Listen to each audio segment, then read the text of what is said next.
প্রিয় ভিউয়ার্স, একটি নর্মাল ফটোকে আপনি কিভাবে পরিবর্তন করে এআই ফটোতে রূপান্তরিত করতে পারবেন মোবাইল দিয়ে সামান্য একটা অ্যাপ ইউজ করে, সেটাই আমি আপনাদেরকে দেখাবো। তো এই জন্য প্রথমে প্লে স্টোরে যেতে হবে। প্লে স্টোরে যাওয়ার পরে আপনারা লিখবেন art, art mind, MIND mind, art mind লিখে সার্চ করবেন, একটি অ্যাপ আসবে। ঠিক আছে, দেখতে পাচ্ছেন যে একটা অ্যাপ চলে আসছে উপরে, ইনস্টল করা আছে আমার মোবাইলে। তো এই যে এই অ্যাপটা ইউজ করতে হবে আপনাকে। এবার কীভাবে আপনি সেটা করবেন আমি দেখাবো। প্রথমে আমি অ্যাপের ভিতর চলে যাব। অ্যাপের ভিতর চলে যাওয়ার পরে বিজ্ঞাপন আসবে, আমি এখান থেকে ক্লোজ করে দেবো। ক্লোজ করে দেওয়ার পরে উপরে চলে আসবে। আসার পরে এখানে অনেক ধরনের ছবি আছে, দেখতে পাচ্ছেন আপনি। যে কোনো ধরনের ছবিতে আমি এটাকে চেঞ্জ করতে পারবো। এটা ট্রেন্ডিং দেওয়া আছে যে কোন ধরনের সবথেকে বেশি মানুষ কোন ধরনের ছবি এডিট করে। তো এই ফ্যাশনে আমি একটু ক্লিক করলাম। ফ্যাশনে ক্লিক করার পরে দেখতে পাচ্ছেন এখানে বিভিন্ন ধরনের ছবি আছে। আমি যে কোনো একটা ছবি সিলেক্ট করে নেব।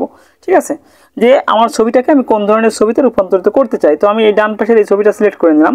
এই যে ডান পাশের ছবিটা সিলেক্ট করে নিলাম, ওর উপর ছবিটার উপর ক্লিক করলাম। ক্লিক করার পরে এখানে একটা পিকচার আছে, দেখেন শাহরুখের। আমার গ্যালারিতে চলে আসছে কিন্তু এবার। তো আপনার গ্যালারিতে চলে আসবে ছবির উপর ক্লিক করার পরে।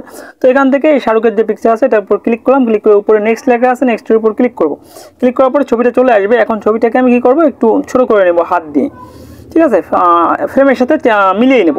মিলিয়ে নেওয়ার পরে ওর নিচে দেখেন জেনারেট লেখা আছে, আমি জেনারেটে ক্লিক করলাম জেনারেটে ক্লিক।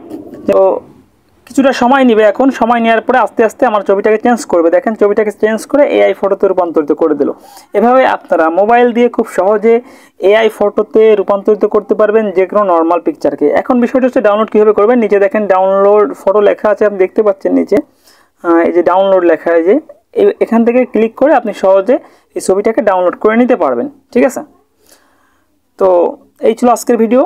ধন্যবাদ, আল্লাহ হাফেজ।